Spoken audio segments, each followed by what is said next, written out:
Speaking of a book series, I'm Karen Berry with Right Now Editing, where we turn good manuscripts into great books. And I'm Peg Thomas, multi award winning author and editor, and we are two editors for 5 minutes.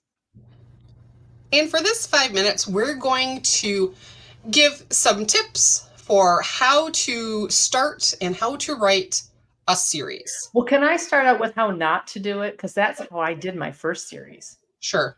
Okay, my first series was going to be a book. And as I was writing a book, I realized it was going to be 150,000 words long. So it was going to have to be two books. So then I made it into two books. And as I'm writing the end of the first book, I realized, oh, I need a third book.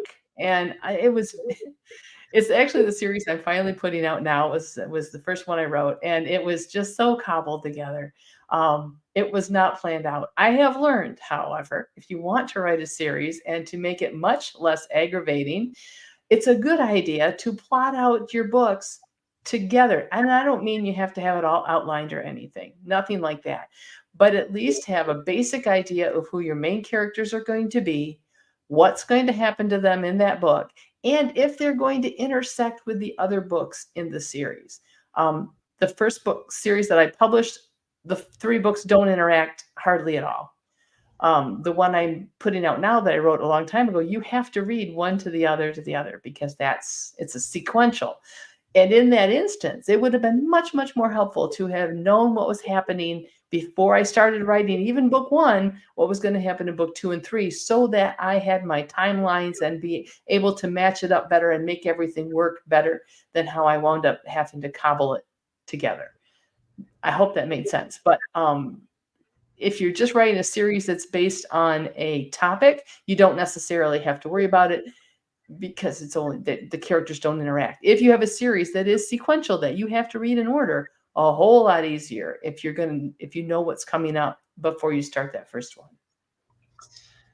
And because Peg and I don't do anything the same way, of course, I started my series with a different approach. Not much of a plotter here. So when I decided to write my series, I knew I wanted it to be about three sisters. And the first book, Finally Forever, is the story of the oldest sister. So when I realized that Christine was becoming a pretty important character, and she had a lot of things happening with Tony, I realized that they could be their own story. So I sat down and I thought about who Caroline and Ben were going to be. They're book one. But I also had to know who Christine and Tony were going to be, because I needed to know who they were in book one. So I knew who they were going to be when book two started. And I decided this is where I want them to start and this is where I want them to end. And not as concerned with the plot points or even the timeline so much as knowing who they were as people, what their characteristics were, and what their character arcs would be. And then within a little bit of book one, but more in book two, I bring in the third sister. And here again, I know her backstory. I know what her quirks are. I know what her personality traits are. So when we start book three, I know where she will start and where her character arc is going to go. Still planning. And again, this is why we have this channel. Peg and I are both writing series. We are both writing sequential stories, but there's more than one way to write a book. There's more than one And way to some of write. it is touched on by genre too, because you're Mhm. writing contemporary all set in one place, whereas I'm writing historical and people are on a journey. So you have to look at that when you come into the whole journey aspect of things. Timelines become a lot more important, especially as you move from one book to the other, to know what's already happened and when and where, because characters are moving. So mine got a lot more complicated than it would have been if it would have been contemporary and set in one spot.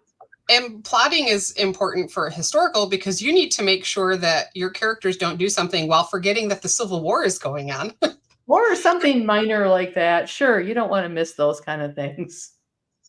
uh, but it's imperative, even if you are a pantser, to some degree, at least have an idea of how the books are going to connect.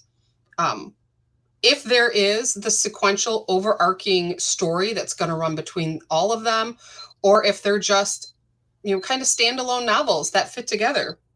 And that is all the time we have We're out for of today. time again. It But happens every until week. next time, Bye. bye.